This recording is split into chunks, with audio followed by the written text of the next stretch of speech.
Alors, bienvenue à tous. Nous sommes ravis de vous retrouver pour ce troisième numéro des 15 minutes infirmiers. Ce mois-ci, comme vous l'avez pu voir dans l'invitation, on va aborder le sujet de la télésanté. Comme pour les deux numéros précédents, on s'engage à respecter un format court et autant que possible interactif. Donc, la petite voix que vous entendez, c'est moi, je suis Mélissa, je serai votre modératrice aujourd'hui. Je m'occupe de la partie technique et je suis accompagnée de nos deux experts, dont un que vous connaissez bien maintenant.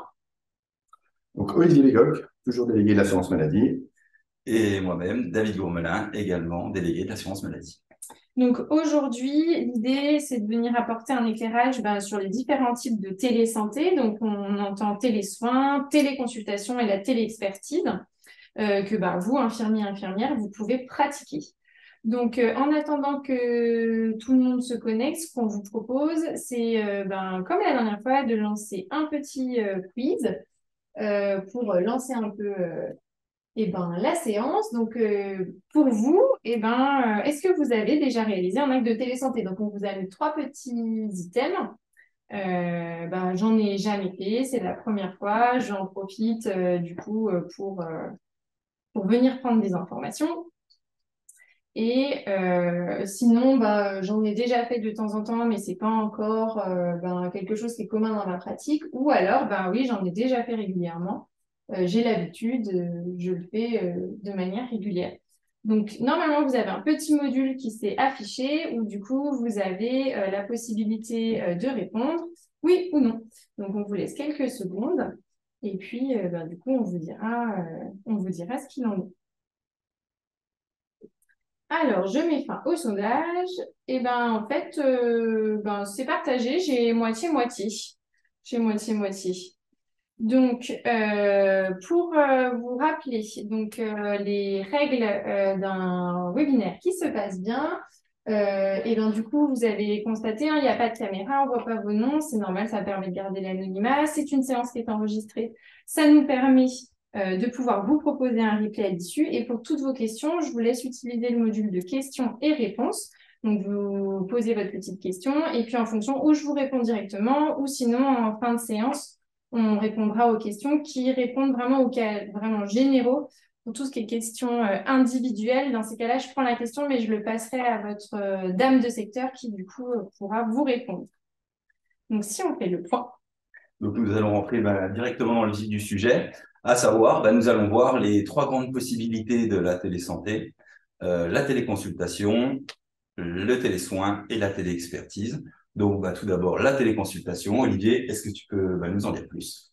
Alors, concernant la téléconsultation, donc il faut savoir que c'est une consultation à distance impliquant l'infirmier, le patient et le médecin ou la sage-femme qui en est à l'initiative.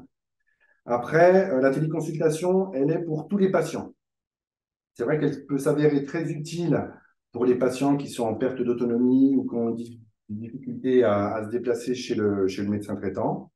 La téléconsultation, elle va permettre aussi d'avoir l'infirmier et le médecin présents au même moment, ce qui peut être très rassurant pour les patients.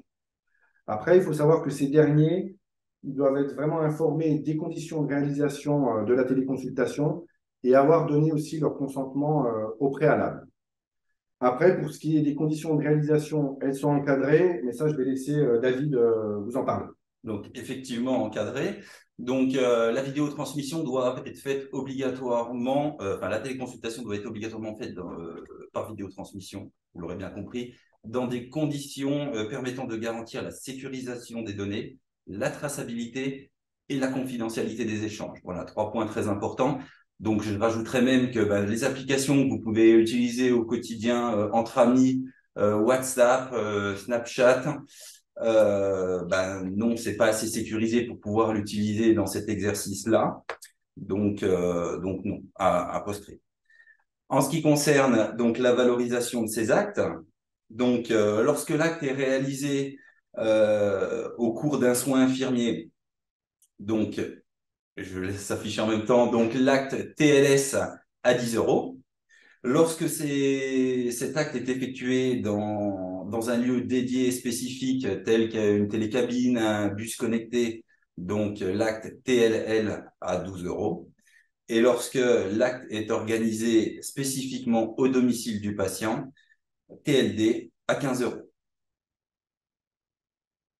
Alors, ce qu'on vous propose, c'est une petite question flash. Donc, pareil, il y a un petit module qui va apparaître. L'idée, c'est de pouvoir répondre. Est-ce que je peux associer un acte de téléconsultation avec mes indemnités de déplacement? Donc, vous avez le choix entre oui et non. Alors, on va laisser quelques secondes à tout à chacun pour répondre. Je vois que ça répond petit à petit. C'est plutôt le oui qui se dessine. David, c'est la bonne Alors, réponse ou pas? effectivement, oui, c'est la bonne réponse. On peut l'associer aux indemnités de déplacement. Je rajouterais même que lorsque la téléconsultation est réalisée au domicile du patient au cours d'une séance de soins, cet acte est associable à taux plein avec les actes réalisés au cours de la même séance. Voilà. Donc, on vient d'évoquer les grandes lignes de la téléconsultation. Ben, passons tout de suite au télésoin. Nous t'écoutons, Olivier. Alors, le télésoin, donc, c'est la réalisation en fait d'un acte à distance par vidéotransmission entre un infirmier en activité libérale conventionnée et un patient. Après, il faut savoir que c'est l'infirmier qui va juger de la pertinence du recours au télésoin ou non, suivant la situation du patient. 4 actes sont inscrits à la nomenclature, peuvent être réalisés à distance, à savoir donc, la séance de surveillance clinique et de prévention après une hospitalisation pour épisode de décompensation d'une insuffisance cardiaque ou d'exacerbation d'une BPCO. Le deuxième acte, c'est l'accompagnement à la prise médicamenteuse. Le troisième acte concerne la surveillance et l'observation d'un patient insulino-traité. Et enfin, le dernier acte est le suivi d'un pansement à distance. À savoir que pour ce dernier, c'est limité à 4 actes par mois par patient, en sachant évidemment, il faut nécessairement que le patient ait déjà bénéficié de la réalisation de cet acte de pansement en présentiel. Après, le télésoin, c'est pour qui? Pour tous les patients, comme pour la téléconsultation, tous les patients peuvent bénéficier d'actes à distance. Et même chose, ils doivent être informés des conditions de réalisation du télésoin et aussi avoir donné leur consentement au préalable. Ça marche. Alors, on va vérifier que du coup, on a été clair. Ce qu'on vous propose, c'est encore une petite question flash, un petit quiz pour du coup, pour voir si on est d'accord. Il y a une petite question qui va apparaître. C'est est-ce que le patient doit être connu de l'infirmier qui réalise l'acte à distance? Donc, vous avez 2 possibilités, comme la dernière fois. Donc, oui ou non. Alors, je vois que les participants répondent petit à petit. Ça y est. Alors, vous avez tous répondu. Alors, c'est un oui aussi qui se dessine cette fois-ci. Est-ce que c'est correct? Alors, la réponse est oui. Le patient doit être connu de l'infirmier qui a bénéficié d'au moins un acte ou un bilan en présentiel par cet infirmier ou alors un collègue de ce dernier s'il est en cabinet de groupe, dans les 12 mois qui précèdent le télésoin. Voilà. Après, est-ce que les conditions de réalisation sont semblables à celles de la téléconsultation? Oui, globalement assez semblables en termes de vidéotransmission. Et puis, il faut la garantie d'une sécurisation des données et la confidentialité des échanges qu'il peut y avoir. On rajoutera un compte-rendu établi donc par l'infirmier qu'il incorporera à son dossier patient pour en assurer la traçabilité. Et il pourra même mettre ce compte-rendu dans le DMP du patient si celui-ci est ouvert. Petite information également, l'infirmier peut réaliser au maximum 20% de son activité à distance. Seuil d'activité global, bien évidemment, sur l'année.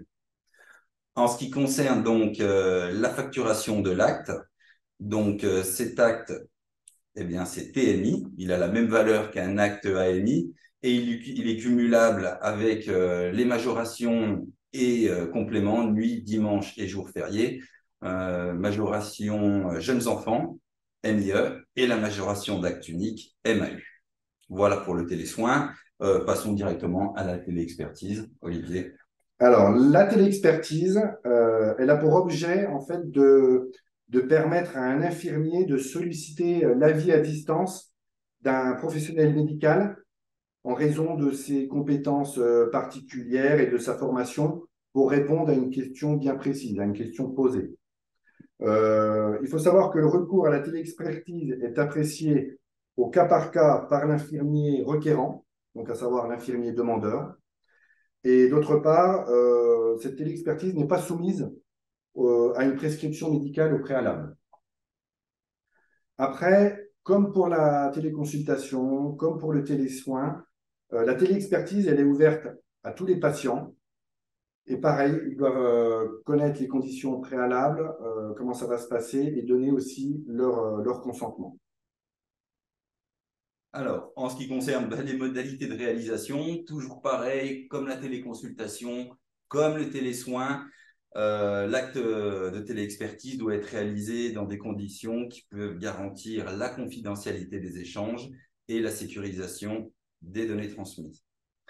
Un compte-rendu obligatoire doit être établi par le professionnel de santé requis.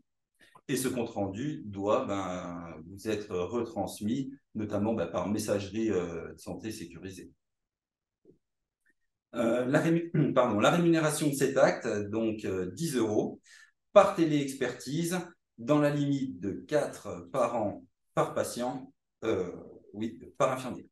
Voilà. Donc je répète, 4 par an par infirmier pour un même patient. Et cet acte est RQD. Alors là, nous retrouvons un petit résumé qui peut vous aider, où on voit les trois actes de télésanté, téléconsultation, télésoin, téléexpertise, qui est présent, quel patient, les conditions requises, et si le patient doit être connu de l'IDE au préalable, et bien évidemment avec un retour de compte-rendu ou non. Donc voilà, ce mémo sera remis dans le mémo à amélie.fr. Super, merci beaucoup, Olivier David. Il nous reste 3 minutes. Ce qu'on vous propose, c'est que vous posiez vos questions dans le petit module questions-réponses. J'en ai déjà plusieurs. Alors, j'ai une question. Comment facturer un acte de télésurveillance? Alors, l'acte. Alors, il faut savoir que la téléconsultation, le télésoin et la téléexpertise sont facturables à l'assurance maladie. La télésurveillance est un acte qui est réservé aux médecins, donc pas aux infirmiers. Merci, David. J'ai une autre question. Peut-on utiliser Globule pour la téléexpertise? Je ne sais pas qui vous deux. Donc, oui, tout à fait. Vous pouvez utiliser Globule pour de la téléexpertise. Pour rappel, Globule, c'est un moyen d'échange sécurisé entre professionnels de santé, qui peut très bien donc, être utilisé dans ce cas-là. Parce que c'est sécurisé. Voilà, tout ce qu'on recherche, ce sont des moyens sécurisés avant tout. Oui, c'est vrai que c'est très, très important. Il est 15 h, il nous reste une petite minute, toute petite. Je vous propose qu'on prenne une dernière question parce que je trouve qu'elle a son importance. Est-ce que l'aide pour s'équiper en matériaux médicaux existe toujours? Je pense que vous entendez le forfait d'aide à la modernisation du cabinet. Alors, oui, il existe une aide forfaitaire à l'équipement pour l'activité télésanté, à savoir donc une aide de 350 € pour la télétransmission, enfin, oui, c'est ça, pour la vidéotransmission, et aussi pour tous les abonnements avec les différentes caractéristiques techniques qui sont autour. Et il y a aussi une aide de 175 € pour l'équipement d'appareils médicaux connectés. Ces appareils, vous les retrouverez facilement la liste sur amélie.fr. C'est une liste qui ressort, c'est après avis de la commission paritaire nationale. On peut retrouver un oxymètre connecté, un otoscope connecté, voilà, un stéthoscope connecté, il y en a à peu près une dizaine. Par contre, pensez bien à le déclarer chaque année, vraiment chaque année, si vous êtes équipé sur Amélie Pro. C'est vrai. Il est 15 h 01, on a dépassé d'une petite minute. On voulait vous remercier pour votre présence et pour votre participation au petit quiz et et aujourd'hui à avoir assisté à notre webinaire. Donc, comme les fois d'avant, pour ceux qui ont déjà assisté, on vous laisse lever les mains pour nous dire si c'est un format qui vous plaît toujours autant et si ça vous convient. On vous donne rendez-vous du coup le 19 octobre à la même heure pour parler cette fois-ci vaccination. Et puis, on en profite également pour vous annoncer qu'un webinaire régional aura lieu le 26 septembre sur la vaccination contre les HPV. C'est un webinaire qui est animé par des médecins aussi bien de l'Université de Bourgogne que du CHU. Donc, si jamais ça vous intéresse, vous recevrez une petite invitation demain. Mais surtout, vous retenez notre rendez-vous qui est celui du jeudi 19 octobre à la même heure et on parlera vaccination. On vous souhaite une bonne journée. Au revoir à tous.